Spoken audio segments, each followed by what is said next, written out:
SCP-1896. Object Class, Safe. Special Containment Procedures. SCP-1896 should be stored with the rope portion coiled and fastened with a sturdy cable tie. A sealed plastic cover is sufficient protection for the tire portion.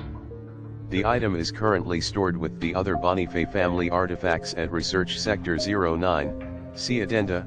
TTT. Description: SCP-1896 is a crudely made swing, consisting of a hemp rope, approximate 3 m in length, and an old automobile tire. If left unattended, SCP-1896 will fasten itself to an invisible anchorage. The object will hang with the tire portion suspended 1 m above the ground, rope stretching vertically and looped as if encircling a horizontal support. For unknown reasons, this phenomenon will not take place while a human subject is physically observing the object. Video surveillance, however, has revealed that the rope portion of SCP-1896 does not levitate but moves jerkily, as if it is being tossed. This toss will sometimes fail several times in succession before the rope lands successfully and anchors itself with several loops. Once suspended, the anomaly will remain hanging indefinitely. Attempts to sever the rope while the object is suspended have been unsuccessful. However, with some difficulty, the anchoring knot can be unfastened by hand, and SCP-1896 will fall to the ground. These efforts have revealed that the object's apparent anchor is not only invisible but intangible.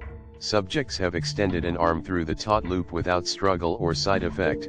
While levitated, the anomaly has been observed to rock and sway as if in response to a breeze, even while contained in a draftless room. Less frequently, the tire portion will sag as if supporting weight and swing at measured intervals.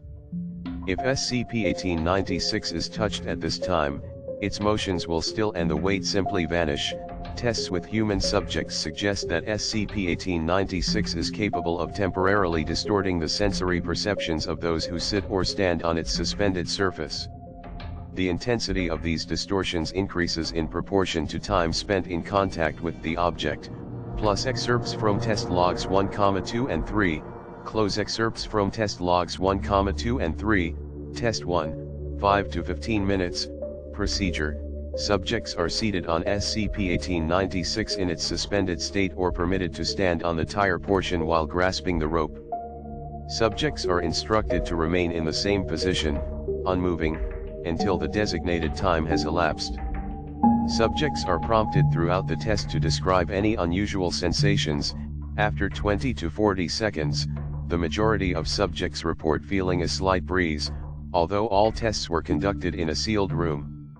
3 of the subjects describe a sensation like sunlight warmth, but without accompanying brightness. After 4 minutes elapse, subject and object begin a gentle swinging motion.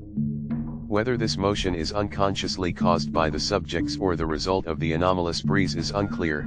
Almost precisely at the 5-minute mark, 9 of the 10 test subjects visibly react to some stimulus invisible to research staff.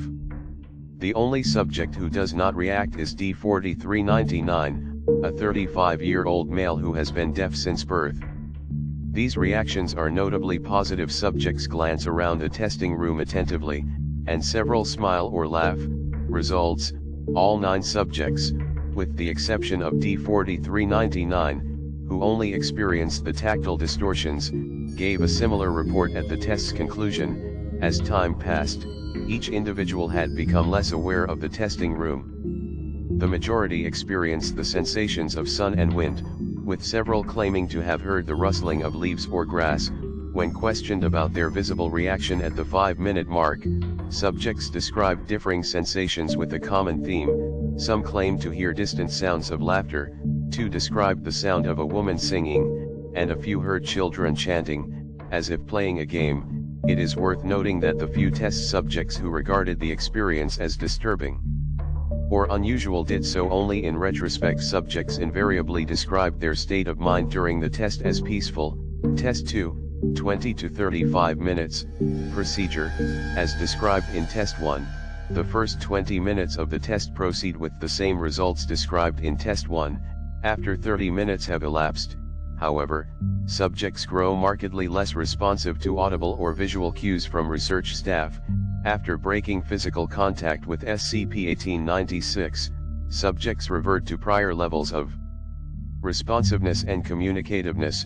Results: subjects described stronger and more varied sensations, predominantly tactile, but also olfactory and audible.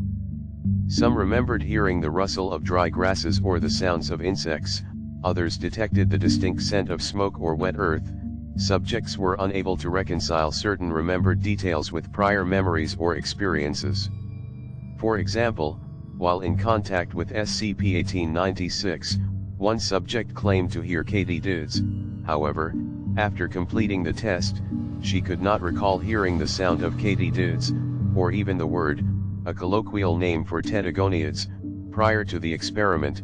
Test 3, 45-minute 1HR, procedure. As described in Test 1, the first 35 minutes of the test proceed as previously described. After the 40-minute mark, however, subjects grow unresponsive to the point of appearing catatonic. The arc of SCP-1896's movement increases significantly.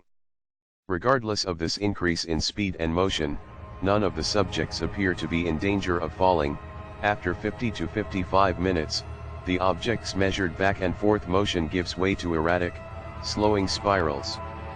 The motion continues to slow until the predetermined hour is passed, sometimes ceasing altogether.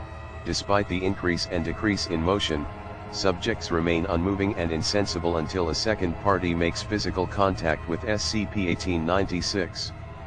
At this point, some subjects fall forward and others startle, as if waking from sleep. Results: as suggested by the results of Test 2, the longer contact with SCP-1896 was prolonged, the more vivid the subject's sensory experiences grew. In every case, recollected sounds and smells gave way to waking dreams of swinging under a tree in a wide field. Subjects described a similar setting with different details. 6 of 10 subjects recalled the sight and smell of burned grass, 5 subjects felt and saw bright sunlight, and 2 remembered a damp heat and glimpses of thunderheads. One detail was consistent in all 10 tests. At an unspecified point after the 40-minute mark, subjects claimed to have heard a voice calling out to someone. Some described the voice as a child's, others as a woman or man's, but all 10 reported a similar reaction. The following excerpt from the post-test interview with D-8526 typifies the subject's descriptions of this encounter. D-8526: "Yeah, I recognized her voice right away. I'm positive it was a woman's voice, but deeper than mine, you know, maybe older. It was the same woman who was laughing before, but now she was calling someone." Researcher questions: subject appears perplexed. "No, I can't really remember what she was saying. I just know she was calling someone. It made me feel really, like, I dunno. It's weird, but I thought about playing outside as a kid, in the street. Everyone would get called inside for dinner, and you'd ignore your name a few times and pretend you didn't hear, but when you heard your full name it really meant business, and you'd just jump and run, you know?" Subject shakes her head. "Whatever. It sort of felt like that."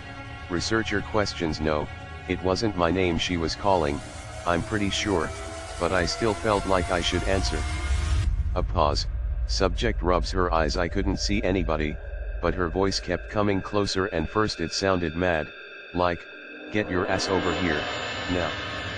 But she just kept calling and no one answered, and she started sounding really scared, like 'Please, please.'" Subject is visibly distressed, but collects herself, like, "Just really helpless. I never saw anybody, but I felt like she went right past me. I couldn't move or shout or say anything. Then she stopped calling." Addendum 1. A similar tire swing has been identified in 10 of the 26 photographs contained in SCP-1890. Close examination of these images, particularly the distinctive rubber tread, which corresponds to models from the 1920s, as well as the results of Test 3, strongly suggest that the object in containment and the object in the photographs are one and the same. Addendum 2, see SCP-1928.